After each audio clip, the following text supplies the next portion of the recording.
वर्ध्यातील मालकी हक्काचा प्रश्न अखेर निकाली लागतोय। जुना पुलगाव इथल्या नागरिकांना आता मालकी हक्क मिळणार आहे। आमदार राजेश बकाने यांनी सभागृहात या संदर्भात लक्षवेधी आणली होती। या अधिवेशनामध्ये लक्षवेधी सूचनेच्या द्वारे शासनाचं लक्ष याच्याकडे मी वेधलं आणि महाराष्ट्राचे महसूल मंत्री सन्माननीय बावनकुळे साहेब यांनी त्या लक्षवेधीवर उत्तर देताना सांगितलं की त्या ठिकाणी राहत असणारे सगळे जे रहिवासी आहे त्यांना त्यांचे मालकी हक्क मिळाला पाहिजे, त्यांना त्यांचे पट्टे मिळाला पाहिजे, ज्यांची रजिस्ट्री झाली असेल त्यांना त्यांचं हक्काचं घर त्या ठिकाणी मिळालं पाहिजे। या दृष्टीने त्या ठिकाणी कारवाई करण्यात येईल असं सभागृहामध्ये उत्तर दिल्यामुळे त्या ठिकाणचे रहिवासी आनंदी झाले आणि हा विषय येत्या 2-3 महिन्यामध्ये मार्गी लागेल।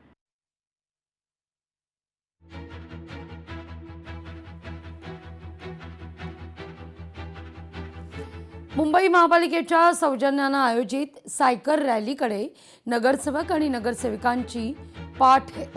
मुंबई महानगरपालिकेसमोर सायकल रॅली निघणार होती। महापौरांच्या आव्हानाला नगरसेवकांकडून मात्र केराची टोपली दाखवण्यात आली असं म्हटलं जात आहे। हिंदयान फाउंडेशनच्या वतीनं मुंबईतील सगळे नगरसेवकांकरता सायकल रॅलीचं आयोजन करण्यात आलंय। पण या रॅलीत महापौर रितू तावडे याच सहभागी झाल्याचं वृत्त आहे।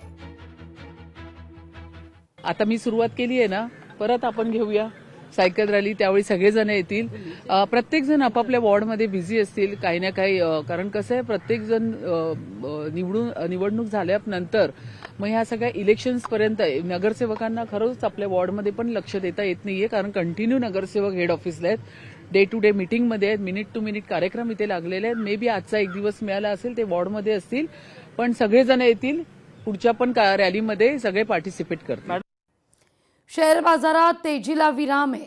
9 लाख कोटींचं नुकसान आहे। शुक्रवारी सेन्सेक्स 1790 अंकांनी कोसळलाय।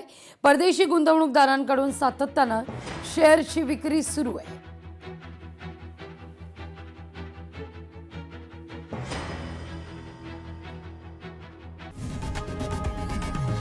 लोकशाही मराठी ऐका, पहा, जागरूक रहा।